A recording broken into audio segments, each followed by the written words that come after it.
Hello दोस्तों, आपका फिर से एक बार स्वागत है हमारे YouTube channel the vacancy box में। आज हम आपके लिए एक और बहुत ही इन्फॉर्मेटिव वीडियो लेकर आए हैं। आज का टॉपिक है हमारा ट्वेल्थ के रिज़ल्ट के बारे में, जो अभी इस साल 2025 में जिन बच्चों ने ट्वेल्थ पास आउट करा है। हमारे सारे बोर्ड्स के रिज़ल्ट्स आ चुके हैं, चाहे वो कोई स्टेट बोर्ड्स हों। ऑलमोस्ट सारे स्टेट बोर्ड्स के रिज़ल्ट आ चुके हैं। आईसीएसई अपना रिज़ल्ट डिक्लेयर कर चुका है। सीबीएसई का भी लेटेस्ट रिज़ल्ट, जो लास्ट रिज़ल्ट डिक्लेयर हुआ है सीबीएसई का, वो भी डिक्लेयर हो चुका है। काफ़ी बच्चे उसमें रह भी गए हैं किसी कारण से, और हमारे बहुत सारे बच्चे पास भी हो चुके हैं। तो दोनों सेक्शंस को आज हम कवर करने वाले हैं कि जो पास हुए हैं उनके लिए क्या क्या ऑप्शंस खुले हैं, कौन कौन से स्ट्रीम में क्या क्या ऑप्शंस खुले हैं, और जो फेल हुए हैं किसी कारण से, जो एक आध सब्जेक्ट में कंपार्टमेंट रह गई या तो फेल हो चुके हैं, उनके लिए क्या क्या ऑप्शंस हैं, किस तरीके से अपना साल बचा सकते हैं, क्या कर सकते हैं। हम हर चीज़ आज के वीडियो में टॉपिक में इसमें कवर करेंगे और आपको पूरी जानकारी देंगे कि आप इसमें क्या कर सकते हैं और किस किस तरीके से अपना आगे का जो फ्यूचर है वो प्लान कर सकते हैं। तो चलिए दोस्तों, वीडियो को शुरू करते हैं।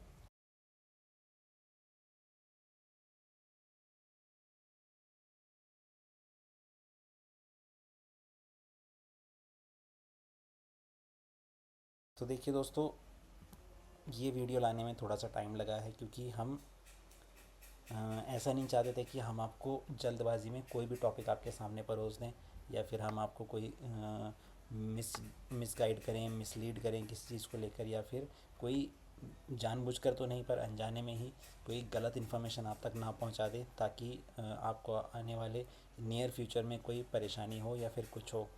तो हमने काफ़ी रिसर्च और अपना मेरा जो पर्सनल इतने सालों का एक्सपीरियंस है उस सबको इस पूरी वीडियो में मैंने निचोड़ने की कोशिश करी है, और आपके लिए प्रॉपर एक गाइडेंस के तौर पे ये वीडियो बनाई है, ताकि आप लोग इस जो आपका ये पीरियड है, जो ट्वेल्थ के रिज़ल्ट के बाद का पीरियड होता है, जिसमें बच्चे थोड़े से वल्नरेबल होते हैं कि आगे क्या किया जाए क्या ना किया जाए, कंफ्यूज होते हैं।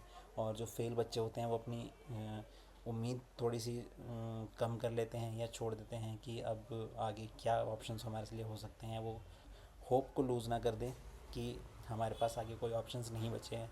तो हम दोनों सेक्शंस को आज कवर करने वाले हैं और देखते हैं आप लोगों के लिए क्या क्या ऑप्शंस हैं। ये वीडियो हमने स्पेशल रेफरेंस में बनाई है उत्तराखंड के लिए। उत्तराखंड को नज़र में रख के, सेंट्रल यूनिवर्सिटीज़ को नज़र में रख के, और हमारे जो फेल स्टूडेंट्स हैं उनको तो बिल्कुल हमने स्पेशल फोकस इस पे दिया है। तो चलिए दोस्तों, शुरू करते हैं। तो आज हम इस वीडियो में जो कवर करने वाले हैं वो है ये सारे टॉपिक्स। सबसे पहले हम इस वीडियो का इंट्रोडक्शन देंगे, और फिर हम अपनी रिज़ल्ट कैटेगरीज देखेंगे, हमने कौन कौन से रिज़ल्ट की कैटेगरीज़ को इस वीडियो में कवर करा है, जो पास बच्चे हैं उनके लिए क्या क्या अपॉर्चुनिटीज़ हैं, कौन कौन से ग्रेजुएशन की स्ट्रीम्स हैं, कौन कौन से कोर्सेज़ हैं, और वो एडमिशन्स, ये जो कोर्सेज़ हैं, स्ट्रीम्स हैं, कौन कौन से एडमिशन मोड्स में हम इसको अप्लाई कर सकते हैं। हमारे पास उत्तराखंड में स्टेट यूनिवर्सिटीज़ हैं, उनके क्या क्या हमारे पास ऑप्शंस हैं, कौन कौन से स्ट्रीम्स के अलग अलग स्ट्रीम्स के अलग अलग यूनिवर्सिटीज़ और कॉलेजेस हैं, उनको हम कवर करेंगे। नेशनल लेवल की जो सेंट्रल यूनिवर्सिटीज़ उत्तराखंड में मौजूद हैं या उत्तराखंड के बाहर मौजूद हैं, जहाँ पर आप उन कॉलेजेस में एडमिशन किस तरीके से ले सकते हैं। फिर हम इसके बाद कवर करेंगे हमारे जो फेल्ड स्टूडेंट्स हैं उनके बारे में, जो कि अगर आप देखें कि स्टूडेंट्स एक या दो सब्जेक्ट्स में फ़ेल होते हैं, या तो फिर 3 से 4 सब्जेक्ट में, या तो फिर पाँचों सब्जेक्ट में ही फ़ेल हो जाते हैं, तो उनके लिए क्या क्या ऑप्शंस हमारे पास खुले हैं या खुलने वाले हैं, और वो किस तरीके से अपने साल बचा सकते हैं। इसी साल में अपना ग्रेजुएशन, ये अपना इंटर पास करके ग्रेजुएशन वाली किस स्ट्रीम में हम अप्लाई कर सकते हैं, कैसे अप्लाई कर सकते हैं, कब कब एडमिशन्स को लेंगे, क्या क्या होगा, ये सारी डिटेल आज हम इस वीडियो में कवर करने वाले हैं। तो सबसे पहले हम चलते हैं अपने इंट्रोडक्शन पे।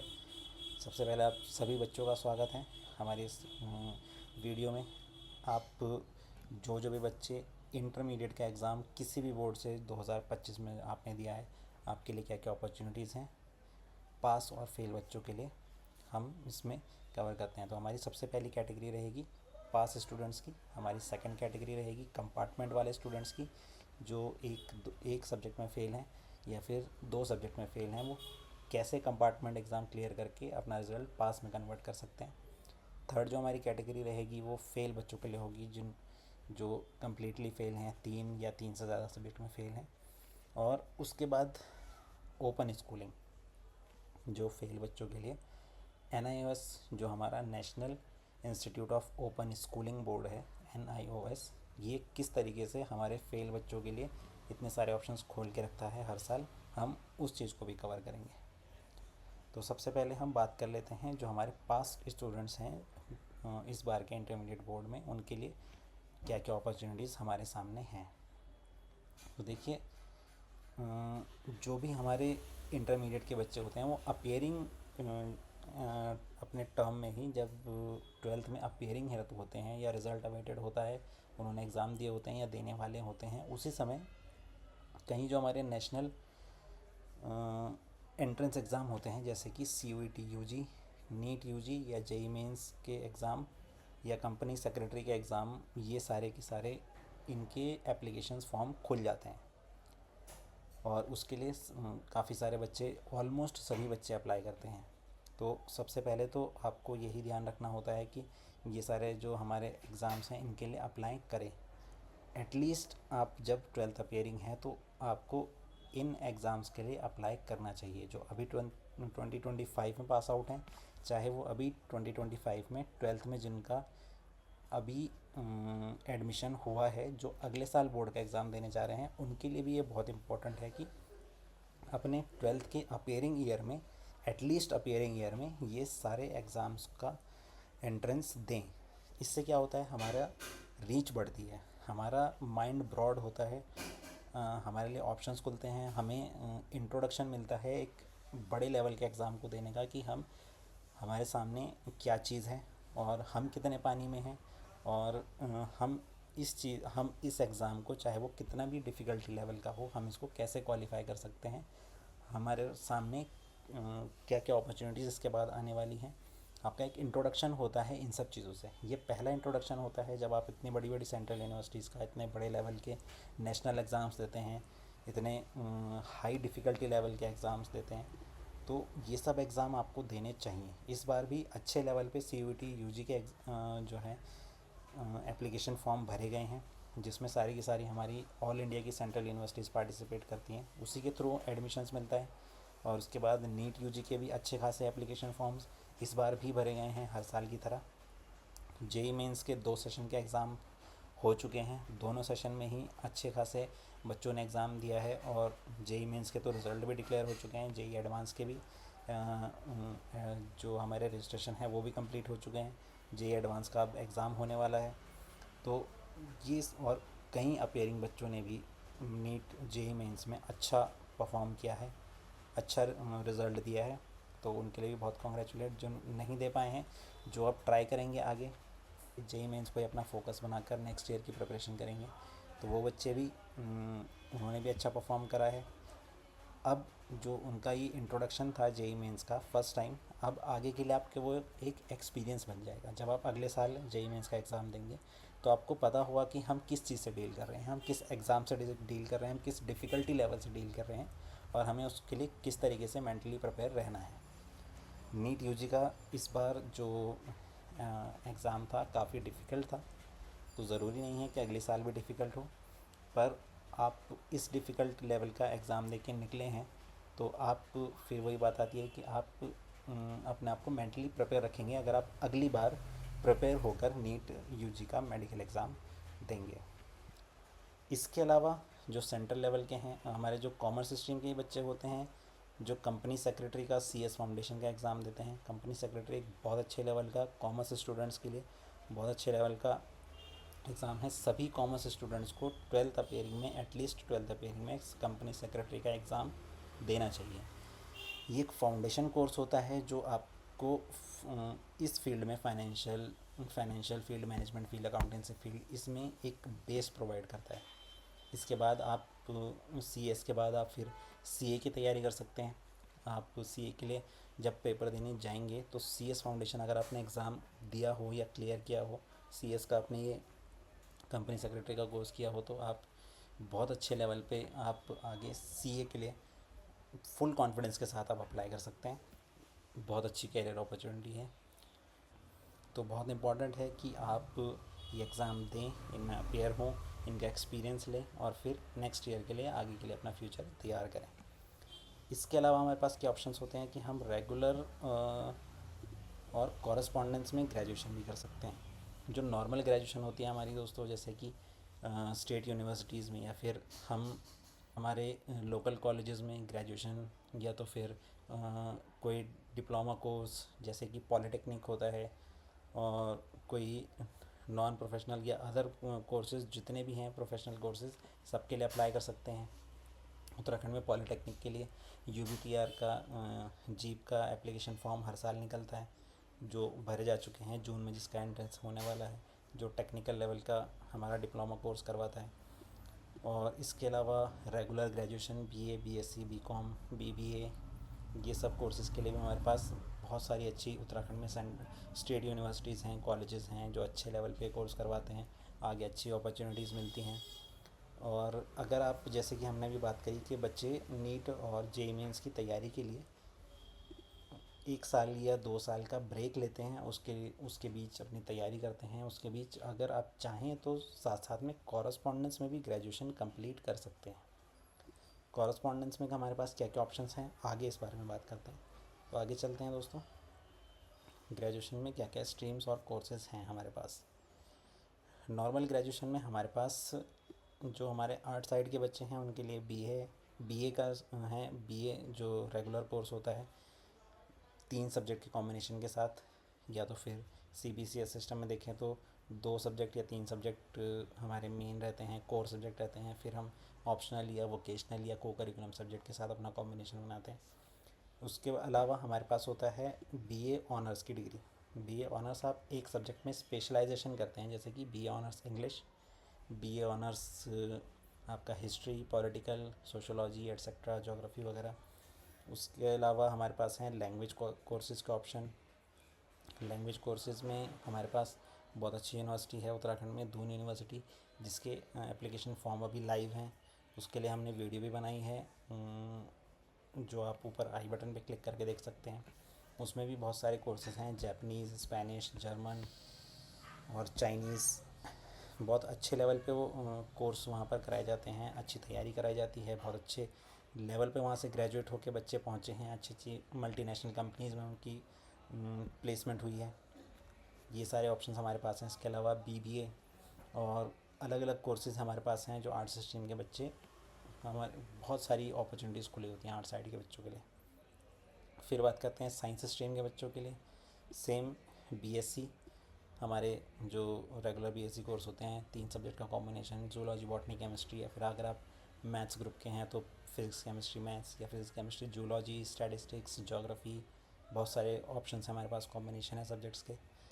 इसके अलावा बीएससी ऑनर्स, वही स्पेशलाइजेशन एक सब्जेक्ट में, जैसे कि BSc honours maths, BSc honours physics, BSc honours chemistry, botany, zoology या ज्योग्राफी, या फिर किसी भी सब्जेक्ट से आप कर सकते हैं। इसके अलावा हमारे पास एक बहुत अच्छा ऑप्शन है बीएससी एग्रीकल्चर। बीएससी एग्रीकल्चर एक एमर्जिंग कोर्स के तौर पे निकला है, बहुत अच्छे लेवल का कोर्स है, बहुत अच्छी अपॉर्चुनिटीज़ हैं इसमें आगे, बहुत अच्छे कैरियर ऑप्शंस हैं, और government job vacancies BSc agriculture की बहुत ज़्यादा आजकल डिमांडिंग है, और बहुत सारी वैकेंसीज़ हमारे लिए हैं, बहुत सारे पोस्ट हमारे लिए खाली हैं एग्रीकल्चर वालों के लिए। तो अगर आप इस फील्ड में जाना चाहें, बीएससी एग्रीकल्चर एक बहुत ही प्रोमिनेंट कोर्स है, आप इसके लिए अप्लाई कर सकते हैं। उत्तराखंड में पंतनगर यूनिवर्सिटी, गोविंद वल्लभ पंत यूनिवर्सिटी पंतनगर में मौजूद है, जिसकी बहुत अच्छी वैल्यू है। अगर आप वहाँ का एंट्रेंस एग्ज़ाम दें, क्वालिफाई करें, बीएससी एग्रीकल्चर में एडमिशन लें, तो आपके लिए पूरी कैरियर अपॉर्चुनिटी आपके लिए आपके कदमों में बिछी होगी फॉर श्योर। इसके बाद हम बात करते हैं कॉमर्स स्ट्रीम के बारे में, जिसमें हमारे पास ऑप्शन है बीकॉम, बीकॉम ऑनर्स, बीबीए वगैरह एट्सेट्रा। बहुत सारे ऑप्शंस हैं हमारे पास बीकॉम के लिए भी, बहुत अच्छे कैरियर ऑप्शंस हैं। फाइनेंशियल सेक्टर में आप जा सकते हैं, बैंकिंग वगैरह में जा सकते हैं, बीकॉम और बीकॉम ऑनर्स की बहुत डिमांड रहती है। इसके अलावा आप सीएस वाला कोर्स जो हमने ऊपर बताया वो कर सकते हैं। इसके अलावा हमारे पास वोकेशनल कोर्स होते हैं, जो कि हैं स्किल बेस्ड कोर्सेज़। इसके लिए भी हमारे पास उत्तराखंड में और सेंट्रल लेवल पे भी कई सारी यूनिवर्सिटीज़ हैं, दिल्ली यूनिवर्सिटी में कई सारे वोकेशनल कोर्सेज़ ऑफ़र किए जाते हैं। हर एक कॉलेज में बड़े बड़े कॉलेज में द हिंदू और सब कॉलेजेस में वोकेशनल कोर्सेज़ ऑफ़र किए जाते हैं। तो आपके लिए बहुत सारे ऑप्शंस हमारे पास हैं, सब में अप्लाई करें और अपने लिए जितने ज़्यादा से ज़्यादा ऑप्शंस हैं खुले रखिए, क्योंकि यही एक टाइम होता है जो सबसे ज़्यादा वल्नरेबल होता है 12th पास आउट बच्चों के लिए। और आपके पास जितने ज़्यादा ऑप्शंस खुले होंगे, या तो आप सीधा फोकस हों एक जगह पर कि हमने ये कोर्स करना है, कि हमने नीट यूजी का मेडिकल का एग्ज़ाम निकालना है, तो आप उस पर फोकस रखिए। अगर आप कंफ्यूज हैं कि नहीं नीट नहीं, या फिर जेई मेंस नहीं, या फिर सीएस नहीं, और हमें ग्रेजुएशन करनी है और उसके बाद हमने एजुकेशन वाली फील्ड में जाना है, तो फिर आपके पास बहुत सारे ऑप्शंस हैं उत्तराखंड स्टेट में भी और सेंट्रल में भी। तो आप हर एक अपॉर्चुनिटी को ग्रैब कर सकते हैं। जितने ज़्यादा आप कोर्सेज़ के लिए अप्लाई करेंगे, जितने ज़्यादा आप फॉर्म्स के लिए अप्लाई करेंगे, जितनी ज़्यादा यूनिवर्सिटीज़ के लिए अप्लाई करेंगे, आप उतना ज़्यादा एक्सपीरियंस गेन करेंगे, उतने ज़्यादा आपको आपकी रीच बढ़ेगी। तो आगे चलते हैं दोस्तों। जितने हमने कोर्सेज़ की बात करी, इसमें एडमिशन मोड्स क्या क्या हैं हमारे पास। एडमिशन मोड हैं हमारे पास कैंपस बेस्ड, जो होते हैं रेगुलर कोर्सेज़। जैसे कि हम दून यूनिवर्सिटी का जो एप्लीकेशन फॉर्म अभी खुला हुआ है, हम उसमें अप्लाई करेंगे, या फिर हमारा उत्तराखंड का स्टेट का जो एडमिशन पोर्टल है समर्थ का बीए बीएससी बीकॉम के लिए, वो भी अभी लाइव है, जिसकी लास्ट डेट है 30 जून। उसके लिए भी हमने एक वीडियो बनाई है, जिसको आप देख सकते हैं। मैं नीचे लिंक में डिस्क्रिप्शन में उसका लिंक नीचे डाल दूँगा, आप उसको भी जाके देखिए, पूरी जानकारी हमने उसमें दी है। तो ये सारे होंगे रेगुलर कोर्सेज, जिसमें आपको रेगुलर क्लास अटेंड करनी पड़ेगी। आपको आप कॉलेज के एक रेगुलर स्टूडेंट के तौर पे वहाँ पर अटेंड करेंगे क्लासेस, पूरा प्रॉपर, जैसे आप रेगुलर अपना स्कूल अटेंड करते थे वैसे ही आप अपना कैंपस अटेंड करेंगे। कैंपस बेस्ड ये रेगुलर कोर्सेज होते हैं। दूसरा होता है डिस्टेंस लर्निंग। डिस्टेंस लर्निंग क्या होता है दोस्तों, कि आप अपनी ग्रेजुएशन कॉरस्पॉन्डेंस करें, यानी कि आप ओपन से अपनी ग्रेजुएशन करें। इसमें हमारे पास एक सेंट्रल यूनिवर्सिटी का ऑप्शन है, जैसे कि IGNOU, Indira Gandhi national open university. बहुत ही पुरानी और बहुत ही प्रोमिनेंट यूनिवर्सिटी है। इसमें बहुत सारे ग्रेजुएशन और सर्टिफिकेट, वोकेशनल और डिप्लोमा कोर्सेज हमारे लिए हैं। इसके एडमिशन्स जो हैं दोस्तों, जुलाई और अगस्त में समर सेशन के एडमिशन शुरू होंगे, जिसमें आप अप्लाई कर सकते हैं। जैसे ही एडमिशन खुलेंगे हम आपके लिए वीडियो बनाकर आपको सारी डिटेल देंगे, कौन कौन से कोर्सेज हैं, कैसे कैसे आप अप्लाई कर सकते हैं। इसके अलावा स्टेट में भी हमारे पास एक ओपन यूनिवर्सिटी का ऑप्शन है, जो कि है Uttarakhand open university Haldwani. Uttarakhand open university भी हर एक बहुत सारे ग्रेजुएशन, पोस्ट ग्रेजुएशन, डिप्लोमा और सर्टिफिकेट कोर्सेज ऑफ़र करती है स्टूडेंट्स को। अगर आप ने ग्रेजुएशन में भी, रेगुलर ग्रेजुएशन में भी आपने एडमिशन लिया हुआ है, तो साथ साथ आप ओपन यूनिवर्सिटीज़ से कोई सर्टिफिकेट या कोई डिप्लोमा कोर्स, 1 साल का डिप्लोमा कोर्स या कोई स्किल बेस्ड कोर्स, वो भी आप इसमें अप्लाई कर सकते हैं। साथ साथ में आपकी ग्रेजुएशन के ये डिप्लोमा या फिर ये वाले कोर्स भी आपके चलते रहेंगे। एक स्किल बेस्ड कोर्स भी आप ऐड कर सकते हैं उसमें, 6 महीने का या सर्टिफिकेट कोर्स या फिर साल भर का डिप्लोमा कोर्स। ऐसे करके आप साथ साथ में ये आपको बहुत फ़ायदा करेगा। या तो फिर अगर आप ग्रेजुएशन ही चाहते हैं कि आप कॉरस्पॉन्डेंस से ग्रेजुएशन करें, तो आपके पास दोनों यूनिवर्सिटीज़ में बीए बीएससी बीकॉम तीनों के ऑप्शंस हैं, उत्तराखंड ओपन में भी और Indira Gandhi national open universities में। दोनों में फ़र्क क्या है, दोनों के एडमिशन्स सेम टाइम पे खुलते हैं। एडमिशन्स और दोनों की डिटेल यूनिवर्सिटीज़ की, दोनों को कंपेयर करके हम एक पूरी डिटेल्ड वीडियो आपके लिए बना के लेके आएंगे। इसके बारे में हम अगली वीडियो में बात करेंगे, वरना वीडियो ये बहुत लंबी हो जाएगी।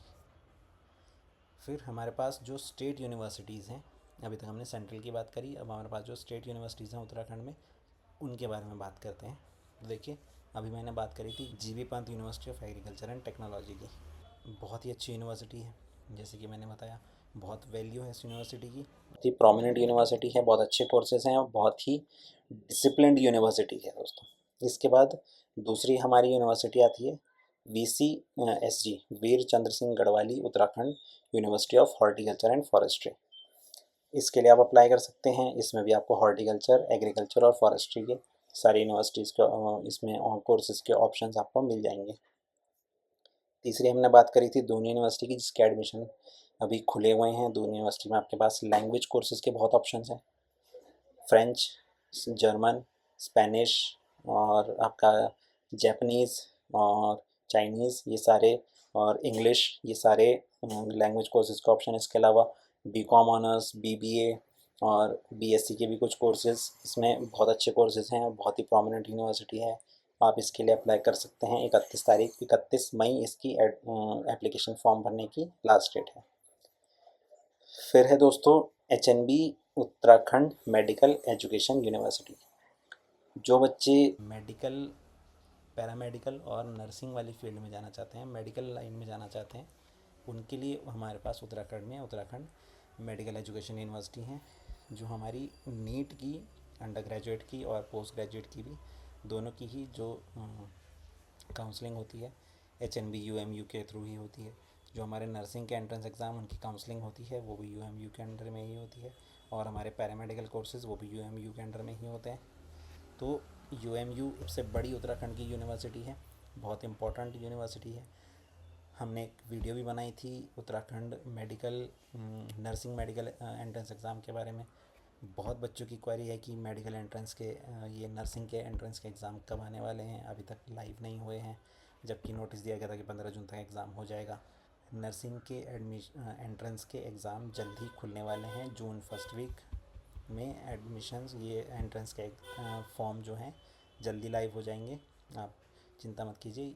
इसके बाद जब एग्ज़ाम खुलेगा, एप्लीकेशन फॉर्म खुलेंगे, तो हम इसके लिए एक डिटेल वीडियो आपके लिए बनाकर लेकर आएंगे। फिर हमारे पास है श्रीदेव सुमन उत्तराखंड यूनिवर्सिटी, जो कि रेगुलर कोर्सेज करवाते हैं, BA BSc BCom वगैरह और कुछ प्रोफेशनल कोर्सेज भी। इसके बाद हमारे पास है हमारी उत्तराखंड की जानी मानी HNB गढ़वाल यूनिवर्सिटी, उत्तराखंड की ये सेंट्रल यूनिवर्सिटी है, जिसमें आपको BA BSc BCom वगैरह सारे एडमिशन्स, B.Ed भी करवाते हैं, और अंडर ग्रेजुएट के सारे कोर्सेज आपको इस यूनिवर्सिटी के अंदर मिल जाएंगे। HNB सेंट्रल यूनिवर्सिटी CUET के अंडर में आती है, क्योंकि ये सेंट्रल यूनिवर्सिटी है। तो जिन्होंने CUET UG का एग्ज़ाम दिया होगा वो HNB गढ़वाल यूनिवर्सिटी के अंडर में एडमिशन CUET के बेस पे ले सकते हैं।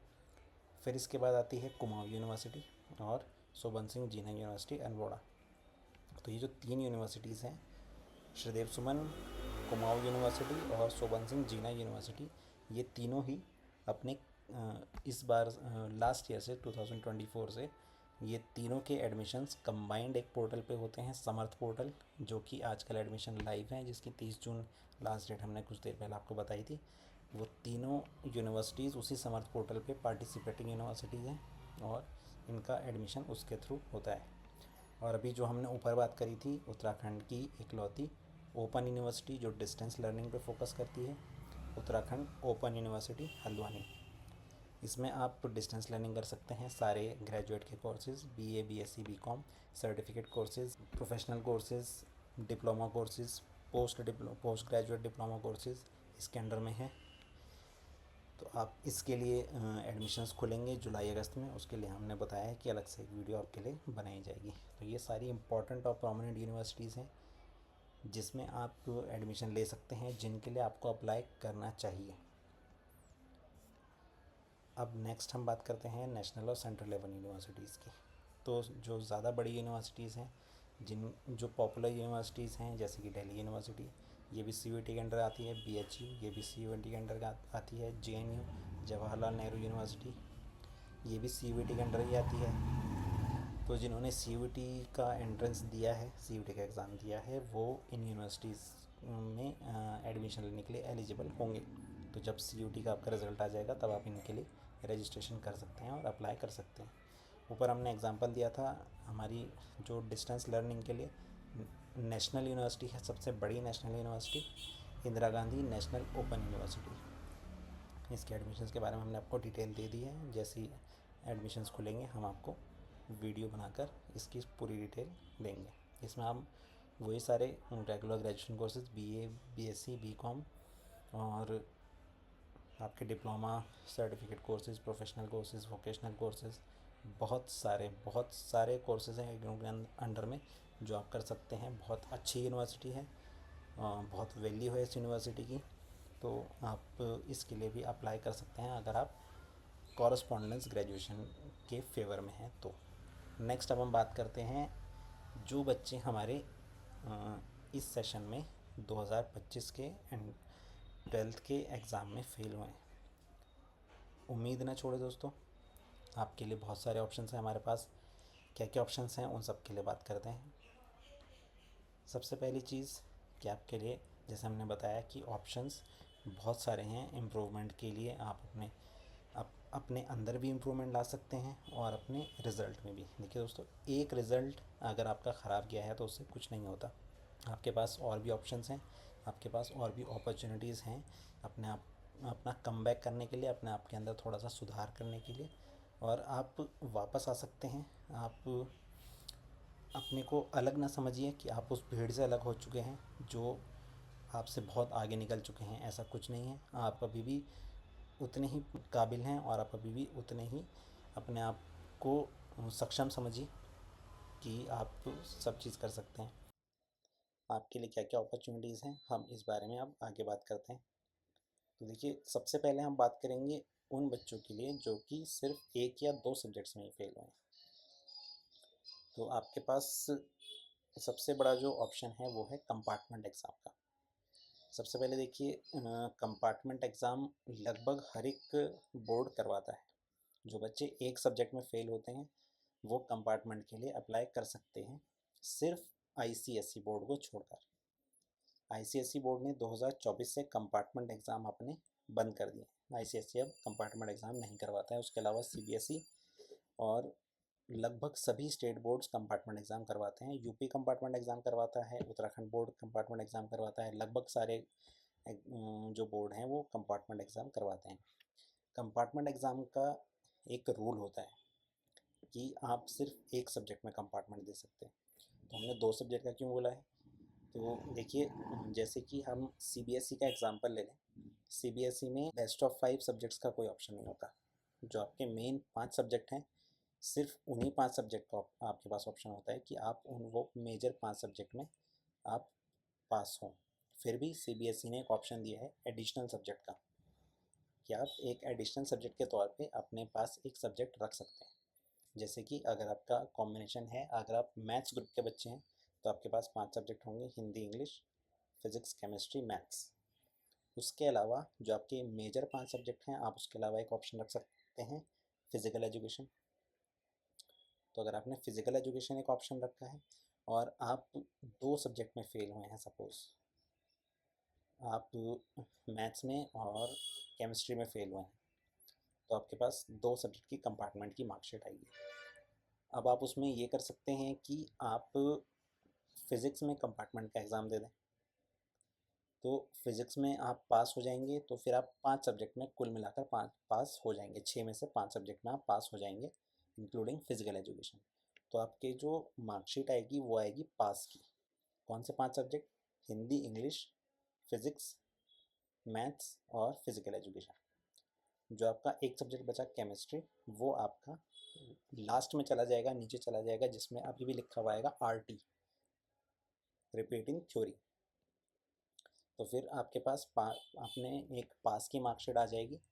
आपका रिजल्ट जो होगा, फाइनल स्टेटस, वो पास ही माना जाएगा, पर आप एक सब्जेक्ट में, केमिस्ट्री में, अभी भी फेल रहेंगे। पर आप ओवरऑल अपना 12th पास कर चुके होंगे। इसमें घाटा क्या है कि आप आगे जाकर साइंस स्ट्रीम में, उसमें आप कहीं पे भी एडमिशन नहीं ले सकते। पर उसमें फ़ायदा क्या है कि आपके लिए और ऑप्शंस खुले होंगे। आप कॉमर्स स्ट्रीम में भी जा सकते हैं, आप आर्ट्स स्ट्रीम में भी जा सकते हैं, आप बीए कर सकते हैं, बीकॉम कर सकते हैं। तो उसमें आपके लिए ऑप्शंस खुले होंगे, आपका साल बच जाएगा, आप आगे स्ट्रीम में अप्लाई कर सकते हैं। दूसरा ऑप्शन आपके पास क्या होगा? जो एक सब्जेक्ट में फेल हैं बच्चे, उनके लिए तो कंपार्टमेंट का ऑप्शन है ही। कंपार्टमेंट एग्ज़ाम आप भरें। कंपार्टमेंट एग्ज़ाम अभी तो सीबीएसई के रिज़ल्ट आने के बाद अभी रीवैल्यूएशन वगैरह के फॉर्म अभी फिल हो रहे हैं। उसके बाद अब रीवैल्यूएशन की प्रोसेस जब पूरी हो जाएगी तो फिर सीबीएसई का भी कंपार्टमेंट का एग्ज़ाम जो फॉर्म है वो खुल जाएगा। उत्तराखंड बोर्ड के कंपार्टमेंट के फॉर्म भरे जा रहे हैं। अगर किसी की उत्तराखंड बोर्ड में एक सब्जेक्ट में कंपार्टमेंट है तो वो भर सकते हैं, और सीबीएसई के खुलने वाले हैं। इसके बाद जब ये एग्ज़ाम फॉर्म भर दिए जाएंगे, उसके बाद फिर आपका सितंबर के आसपास कंपार्टमेंट के एग्ज़ाम हो जाएंगे। कंपार्टमेंट एग्ज़ाम के बाद आपका अक्टूबर में रिज़ल्ट आ जाएगा। नवंबर तक आपको अपनी ओरिजिनल मार्कशीट, या फिर आपको अक्टूबर में जब रिज़ल्ट आएगा तो वो ओरिजिनल मार्कशीट आपकी डिजी लॉकर पे भी अपलोड हो जाएगी। डिजी लॉकर से आप उसे डाउनलोड कर सकते हैं। और उसके बाद अगर कहीं डेट एक्सटेंड होने के बाद कोई रेगुलर यूनिवर्सिटी के एडमिशन चल रहे होंगे, आप वहाँ अप्लाई कर सकते हैं। नहीं तो आपके पास कॉरेस्पॉन्डेंस में उत्तराखंड ओपन यूनिवर्सिटी और इग्नू जैसी यूनिवर्सिटीज़ के एडमिशन्स के ऑप्शंस आपके पास होंगे। आप उस समय एडमिशन ले सकते हैं। तो आपका जो पूरा का पूरा साल है वो बच जाएगा। आप 2026 में अपना ग्रेजुएशन का शुरू नहीं करेंगे, आप 2025 में ही अपना ग्रेजुएशन शुरू करेंगे। तो ये बहुत अच्छा ऑप्शन है आपके पास। कंपार्टमेंट का एग्ज़ाम ज़रूर भरें, जिनका एक में है या दो में है। अगर आपने 6 सब्जेक्ट, अगर आपने 6 सब्जेक्ट के पेपर दिए थे 12th में, तो आपके पास और उसमें से आप 2 में फेल हैं, तो आप एक सब्जेक्ट में कंपार्टमेंट भी दे सकते हैं। आपके टाइमली एग्ज़ाम हो जाएंगे, टाइमली आपका रिजल्ट डिक्लेरेशन भी हो जाएगा, और आप आराम से ग्रेजुएशन में कंटिन्यू कर सकते हैं। इसके बाद जो बच्चे 3 या उससे ज़्यादा सब्जेक्ट में फेल होते हैं, उनके लिए क्या क्या ऑप्शंस हैं। देखिए, जो 3 या उससे ज़्यादा सब्जेक्ट में फेल हैं, वो बच्चे इन रेगुलर बोर्ड्स में सीबीएसई, आईसीएसई या उत्तराखंड बोर्ड में या यूपी बोर्ड में, जो हमारे रेगुलर स्टेट बोर्ड या सेंट्रल बोर्ड हैं, इनमें आप या तो as a private candidate apply कर सकते हैं। प्राइवेट कैंडिडेट में आपका क्या होगा, आप दोबारा से आप अपना 12th रिपीट करेंगे। तो 2026 में जब बोर्ड के एग्ज़ाम होंगे, उसके साथ फिर से आपके अप्रैल 2026 वाले सेशन में दोबारा से आपके बोर्ड के एग्ज़ाम होंगे एज अ प्राइवेट कैंडिडेट। आप सीबीएसई से भी अप्लाई कर सकते हैं। आप स्टेट बोर्ड, जैसे कि उत्तराखंड बोर्ड, हम स्पेशल रेफरेंस बना रहे हैं उत्तराखंड को लेकर ये वीडियो, तो उत्तराखंड बोर्ड का एग्ज़ाम्पल लेते हैं। उत्तराखंड बोर्ड या फिर सीबीएसई बोर्ड, आप इसमें as a private candidate apply कर सकते हैं और फिर अपना 2026 में इंटरमीडिएट दोबारा दे सकते हैं। फिर आप 2026 के पास आउट माने जाएंगे। उसके अलावा दूसरा ऑप्शन क्या है कि जो हमारा इकलौता सेंट्रल का ओपन स्कूलिंग का बोर्ड है, NIOS, national institute of open schooling, हर साल रिज़ल्ट डिक्लेयर होने के बाद NIOS के स्पेशल एक बैच खुलता है अक्टूबर का, अक्टूबर सेशन का। वैसे NIOS में अप्रैल और अक्टूबर 2 सेशन में ही एग्ज़ाम होते हैं, पर इस टाइम तक जो अक्टूबर वाले सेशन के एडमिशन होते हैं वो बंद हो जाते हैं। पर जब रिज़ल्ट डिक्लेयर होता है मई के आसपास, अप्रैल मई के आसपास जो बोर्ड के रिज़ल्ट डिक्लेयर होते हैं, उसके बाद NIOS एक स्पेशल एडमिशन खोलता है उन बच्चों के लिए जो 12th में फ़ेल हो गए हैं, जो 1 से लेके 4 सब्जेक्ट तक, किसी 1 से लेके 3 या 3 से ज़्यादा सब्जेक्ट में फ़ेल हो चुके हैं, उनके लिए एक अलग से एक स्पेशल सेशन खोलता है एडमिशन्स के लिए। उसमें आप अक्टूबर, उसी साल के अक्टूबर सेशन में आप अप्लाई कर सकते हैं। जैसे अभी हम 2025 की बात कर रहे हैं, तो अक्टूबर 2025 के लिए NIOS का TOC वाला स्पेशल एडमिशन का सेशन जो है वो अभी शुरू हो चुका है, कि ये एडमिशन्स चल रहे हैं। जो भी बच्चे इसमें फ़ेल हुए हैं वो अप्लाई कर भी रहे हैं, और आप लोग भी, अगर आपको इस बारे में मालूम नहीं है तो आप अप्लाई कर सकते हैं। इसमें क्या होता है दोस्तों कि आप सपोज़ CBSE में 3 सब्जेक्ट में फ़ेल हैं, 3 या 2 सब्जेक्ट मान लीजिए। 3 सब्जेक्ट में अगर आप फेल हैं तो आप ओपन बोर्ड के अक्टूबर वाले सेशन में अप्लाई करेंगे। आपको जिन 3 सब्जेक्ट में आप फेल हैं, उन 3 सब्जेक्ट्स के आपको एग्ज़ाम देने हैं। सपोज़ आप Hindi, English, physics, chemistry, maths, ये आपके 5 सब्जेक्ट थे। फिज़िक्स, केमिस्ट्री, मैथ्स में आप फेल हो चुके हैं। हिंदी और इंग्लिश में आप पास हैं अच्छे नंबर से। तो आप फिज़िक्स, केमिस्ट्री और मैथ्स का आप एग्ज़ाम देंगे, और जो आपके हिंदी और इंग्लिश के मार्क्स हैं वो CBSE बोर्ड से NIOS बोर्ड में ट्रांसफ़र हो जाएंगे। इससे फ़ायदा क्या होगा कि आपने 3 सब्जेक्ट के ही एग्ज़ाम दिए फेल वाले, और जो आपके जो 2 सब्जेक्ट के मार्क्स थे, इंग्लिश और हिंदी, इसमें आपने अच्छे स्कोर करा हुआ था, वही मार्क्स एग्जैक्ट आपके उठ के वहाँ से CBSE से NIOS में ट्रांसफ़र हो जाएंगे। ये अथॉरिटी NIOS बोर्ड के पास है कि वो मार्क्स ट्रांसफ़र कर सकती है किसी भी बोर्ड से अपने पास। उसके लिए कुछ फॉर्मेलिटीज़ NIOS की होती हैं, जैसे कि आपको अपनी जो ओरिजिनल मार्कशीट है CBSE बोर्ड की, वो आपको NIOS को सरेंडर करनी होती है। अगर आप ओरिजिनल मार्कशीट अपनी सरेंडर नहीं करेंगे CBSE की NIOS बोर्ड को, तो आपको NIOS बोर्ड की पास की ओरिजिनल मार्कशीट नहीं अलॉट की जाएगी। ये इसका एक शर्त होती है। आपको अपनी फेल वाली मार्कशीट CBSE बोर्ड की जिसमें आप फेल हुए हैं वो सरेंडर करके NIOS बोर्ड में सबमिट करनी पड़ती है। आपको इनका फॉर्म अप्लाई करना पड़ता है, फ़ीस सबमिट करनी पड़ती है। उसके बाद आपका अक्टूबर सेशन में ही एक एग्ज़ाम होगा 3 सब्जेक्ट का जिसमें आप फेल हैं, और आप इसके बाद NIOS में 3 सब्जेक्ट का पेपर देके उसमें पास कर गए और आपको 5 सब्जेक्ट की कंबाइंड मार्कशीट NIOS की बोर्ड की आपके हाथ में मिल जाएगी। ये तो ईज़ी था। अगर आप 2 सब्जेक्ट में फ़ेल हैं तो कैसे होगा? आप 2 सब्जेक्ट तो उनके पेपर देंगे ही जिसमें आप फेल हैं, ठीक है।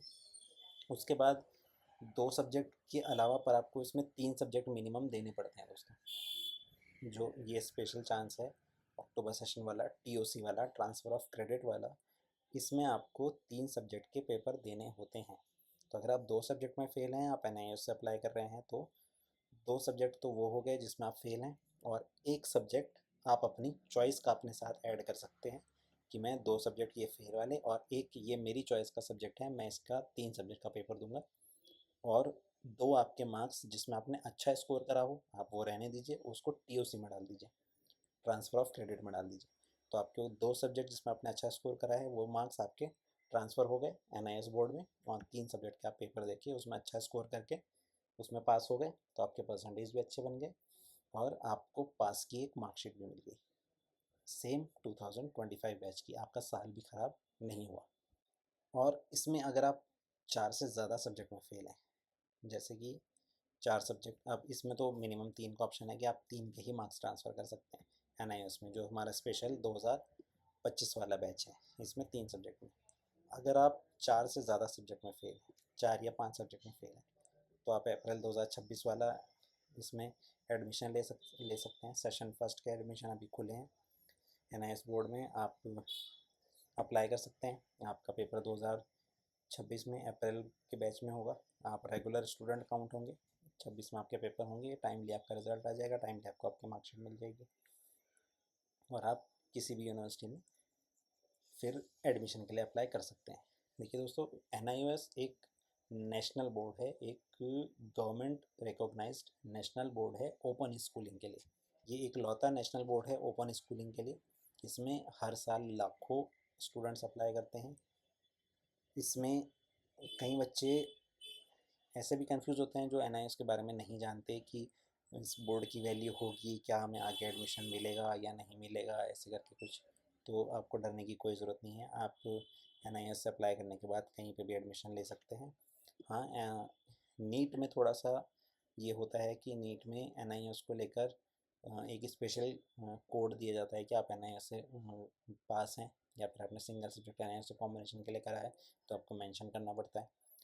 पर आप NIOS से पास करने के बाद आप कहीं भी किसी भी यूनिवर्सिटी में आप अप्लाई कर सकते हैं, किसी भी कोर्स में आप अप्लाई कर सकते हैं। ये एक नेशनल गवर्नमेंट रिकॉग्नाइज्ड बोर्ड है, सरकारी बोर्ड है, और स्पेशली ही बच्चों के लिए जो फेल बच्चे होते हैं उनके लिए हर साल एक नया ये बैच खोलता है सेशन 2 अक्टूबर का, जो सिर्फ फेल वाले बच्चों के लिए खुला होता है, जिसमें फेल वाले बच्चों को एक चांस मिलता है कि वो अपना साल बचाकर ट्रांसफ़र ऑफ क्रेडिट वाला ऑप्शन लेके और इसमें अप्लाई कर सकते हैं। बहुत अच्छा ऑप्शन है आपके पास। एक पूरा साल आप मेहनत करते हैं, उसके बाद आपका किसी कारण किसी छोटी सी वजह से भी अगर आपका रिज़ल्ट अच्छा नहीं रहता, पूरा साल ख़राब करना कोई सेंस नहीं बनता इस चीज़ का।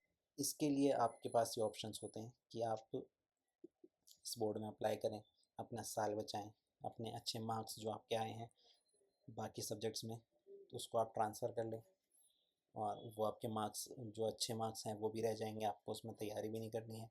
जिस सब्जेक्ट्स में आप फेल हैं आप उसी के पेपर दीजिए और अपना पास का रिज़ल्ट लेकर आप अपनी आगे ग्रेजुएशन वगैरह और आगे की फ्यूचर की प्लानिंग आप अच्छे से कर सकते हैं। तो ये सारी चीज़ें थी दोस्तों। अब बेनिफिट्स के बारे में बात कर लेते हैं NIOS के। देखिए, अगर आपने जैसे सपोज़ कीजिए कि आपने ये 3 सब्जेक्ट का एग्ज़ाम दिया NIOS का, जो स्पेशल बैच वाला था, ट्रांसफ़र ऑफ क्रेडिट वाला, उसमें सपोज़ आपकी कि फिर से किसी एक सब्जेक्ट में बैक आ गई 3 में से, तो ऐसा नहीं होगा जैसे आपका पिछले बोर्ड में हुआ जो रेगुलर बोर्ड था CBSE में, कि आपको फिर ये करना पड़ेगा, आपका साल बर्बाद हो जाएगा, आपको अगले साल दोबारा प्राइवेट से करना पड़ेगा, या फिर दोबारा पूरे सारे सब्जेक्ट से आपको दोबारा से 12th फिर से एडमिशन लेना पड़ेगा। कुछ नहीं है। NIS में फ्लेक्सिबिलिटी होती है, फ्लेक्सिबल उनका पूरा सिस्टम चलता है। आप एक सब्जेक्ट में अगर आपकी बाई चांस बैक आ चुकी है तो आप 4 सब्जेक्ट में फिर भी पास माने जाएंगे। एक सब्जेक्ट का आप सिंगल एक सब्जेक्ट का एग्ज़ामिनेशन फॉर्म भर के 200 300 400 रुपये जो उसकी मिनिमम फ़ीस होती है, बहुत ही कम फीस है, 300 400 रुपये एग्ज़ामिनेशन फ़ीस, वो भर के आप फिर से एक बार पेपर दीजिए और उसमें पास हो जाइए। आपको फिर 5 सब्जेक्ट की मार्कशीट फिर से मिल जाएगी पास की। बहुत फ्लेक्सिबल वो है। आप एक इनका एडमिशन जो होता है NIS का, एक एडमिशन 5 साल के लिए वैलिड होता है। सेल्फ पेस्ड लर्निंग, आपके पास कोई प्रेशर नहीं है कि आप ऐसा करें वैसा करें। आपके पास जो आपके पुराने कोर्स हैं, ऐसा नहीं बोला जाता है कि आप नया कोर्स ख़रीदें, नई बुक्स ख़रीदें, नई NIS का सिलेबस ख़रीदें, उसको पढ़ें, ऐसा कुछ नहीं है। जो आपका पुराना सिलेबस है, जो आपके पुराने नोट्स हैं, जो आपकी पुरानी लर्निंग है, आप उसी को ही पढ़ के वही सेम सिमिलर कोर्स, वही सेम सिलेबस, वही आपके पास एग्ज़ामिनेशन में आता है। तो उसमें भी कोई टेंशन नहीं है। सर्टिफिकेशन इसका वैलिड होता है, गवर्नमेंट रिकॉग्नाइज्ड है बोर्ड, गवर्नमेंट ही बोर्ड है। जैसा CBSE गवर्नमेंट बोर्ड है रेगुलर, वैसे ही NIS गवर्नमेंट बोर्ड है ओपन स्कूलिंग के लिए। कोई अपने मन में शंका रखने की ज़रूरत नहीं है कि ये बोर्ड वैलिड होगा या नहीं, हमें एडमिशन मिलेगा नहीं। आप कहीं पे भी किसी भी जॉब वैकेंसी के लिए अप्लाई कर सकते हैं, हायर एजुकेशन के लिए अप्लाई कर सकते हैं। NIS एक मान्यता प्राप्त बोर्ड है। इसके बाद दोस्तों, ये सारी चीज़ें जो हमने आपको समझाई, कोशिश करी है कि हम हर एक पॉइंट आपके सामने इस तरीके से रखें जो आपको आसानी से समझ में आए, आसानी से आपके लिए ऑप्शंस आपके सामने रखे हों और आसानी से आप हर चीज़ को समझें। वीडियो को आराम से देखें, समझें हर चीज़ को, और ये अपने पेरेंट्स से, अपने टीचर से, अपने काउंसलर से, सबके साथ ये चीज़ डिस्कस करें। बताएं कि हम ये किस तरीके से अपने फ्यूचर को डिफ़ाइन कर सकते हैं। वो आपकी काउंसलिंग करेंगे, आपको समझाएंगे, आपके सामने ये ऑप्शंस भी रखेंगे कि हाँ, अगर सपोज़ आपके पेरेंट्स को भी इस ऑप्शन के बारे में मालूम नहीं होगा, आप उन्हें बताएंगे, ये वीडियो दिखाएंगे कि हमारे पास ये ऑप्शन अवेलेबल है, तो वो ज़रूर इस चीज़ पे गौर करेंगे। क्योंकि अपने बच्चों के फ्यूचर के लिए, उनका टाइम बचाने के लिए और उनके अच्छे के लिए ही पेरेंट्स हर चीज़ करते हैं। तो अगर उनके संज्ञान में भी ये बात आएगी और वो अच्छे से इस चीज़ को आपको भी समझाएंगे, खुद समझेंगे, फिर सब के साथ लेकर आप आगे धीरे धीरे हर एक स्टेप बढ़ाइए, अपना जो फ्यूचर है वो प्लान कीजिए। फाइनल एडवाइस आपके लिए क्या है कि सबसे पहले तो आप ये चूज़ कीजिए मेन फोकस कहाँ पर है, आपका जो मेन स्ट्रेंथ है वो क्या है, और आपका जो कीन इंटरेस्ट है वो क्या है। और वो जब आप डिसाइड कर लेंगे तो आपके लिए आगे का रास्ता बिल्कुल आसान हो जाएगा। शुरू में भी हमने बात करी थी कि या तो आप बिल्कुल फोकस्ड हो एक चीज़ को लेकर कि हाँ, मुझे नीट क्वालिफाई करना है, मुझे नीट का एग्ज़ाम देना है, मुझे मेडिकल लाइन में जाना है, MBBS करना है, तो आप उस चीज़ को अपना स्ट्रेंथ बनाइए, उस चीज़ पर फोकस कीजिए। आप ध्यान रखिए कि नीट के फॉर्म्स कब आते हैं, आप उसकी काउंसलिंग की डिटेल्स, अपनी एप्लीकेशंस की डिटेल, उनकी डेडलाइंस के बारे में जानकारी रखिए। सारी चीज़ इनका सिलेबस और अपने जो सीनियर्स हैं उनकी गाइडेंस में रहिए। आप हर चीज़ के कांटेक्ट में रहिए और धीरे धीरे करके स्टेप बाय स्टेप ही आप इसमें चलिए, काम रहिए। कोई वैसी बात नहीं है कि अगर आपका इस साल बाई चांस अगर आपका इस साल नीट क्वालिफाई नहीं हुआ तो ऐसा नहीं है कि अगले साल नहीं होगा, बिल्कुल होगा। आप अगर तैयारी करेंगे, स्टेप बाय स्टेप चलेंगे, अपना माइंड काम रखेंगे, तो आप हर चीज़ अचीव कर सकते हैं। तो पॉजिटिव रहिए दोस्तों, और जो हमारे फेल स्टूडेंट्स हैं उनके लिए हमारे लिए सलाह है, believe in second chances. Second chances होते हैं, आपको सेकंड चांस भी मिलेगा। आपको सेकंड चांस मिला हुआ है। एडमिशन फॉर्म्स और कंपार्टमेंट फॉर्म्स और NIS के स्पेशल चांस के सेकंड सेशन के जो TOC एडमिशन्स हैं वो भी खुले हुए हैं। अपडेट रहिए हर चीज़ के लिए, बाकी हम आपके साथ हैं। अगर आपको इस वीडियो में कवर किसी भी टॉपिक पे कोई भी क्वेश्चन हो, आप हमें नीचे कमेंट बॉक्स में बता सकते हैं। तो अगर आपको ये वीडियो अच्छी लगी हो, इंफॉर्मेटिव लगी हो, तो इस वीडियो को लाइक कीजिए, कमेंट कीजिए अगर आपको किसी भी बारे में जानकारी करनी हो, छोटी से छोटी इन्फॉर्मेशन या किसी चीज़ के बारे में डाउट हो, कोई इन्फॉर्मेशन लेनी हो, लास्ट डेट्स या डेडलाइंस के बारे में बात करनी हो, आप कमेंट बॉक्स में डाल दीजिए, हम आपको सारी डिटेल दोबारा से शेयर करेंगे। और ये वीडियो उन लोगों के साथ शेयर कीजिए, उन लोगों को ये वीडियो दिखाइए जिनको इस जानकारी की बहुत ज़्यादा ज़रूरत है, जो या तो फेल हुए हैं या कोई कोर्स पास हैं या फिर कोई कोर्स करना चाहते हैं जो छूट गए हैं और फॉर्म्स अभी लाइव हैं, लास्ट डेट नज़दीक है, डेडलाइन नज़दीक है, उनको फॉर्म्स की जानकारी नहीं मिल पाई है, उनके साथ शेयर कीजिए। जो दोस्त आपके किसी सब्जेक्ट में कंपार्टमेंट हैं, फेल हैं या फिर जिनका रिज़ल्ट किसी कारण से अच्छा नहीं रहा, जो जिनके लिए ये जानकारी बहुत इंपॉर्टेंट है, उनके साथ शेयर कीजिए और सब्सक्राइब कीजिए हमारा चैनल द वैकेंसी बॉक्स। ऐसे ही इंफॉर्मेटिव वीडियोस के लिए आपको हम कोशिश करेंगे हर दिन, हर दूसरे दिन, हर हफ्ते अच्छी से अच्छी और इन्फॉर्मेटिव वीडियोस आपके सामने लेके आएँ, जिससे आपको फ़ायदा मिले। आप आपके भाई बहनों को, आप किसी को भी जिनको कोई भी चीज़ की जानकारी हो, छोटी से छोटी या फिर बड़ी से बड़ी, किसी भी वैकेंसी के बारे में, एडमिशन्स के बारे में, किसी भी चीज़ की जानकारी के लिए हमारे चैनल द वैकेंसी बॉक्स को सब्सक्राइब कीजिए। तो चलिए दोस्तों, मिलते हैं अगली वीडियो में एक नई इन्फॉर्मेशन के साथ, एक नए जुनून के साथ और आपके लिए बहुत सारी इन्फॉर्मेशन के साथ। ठीक है दोस्तों, मिलते हैं अगली वीडियो में। Good bye.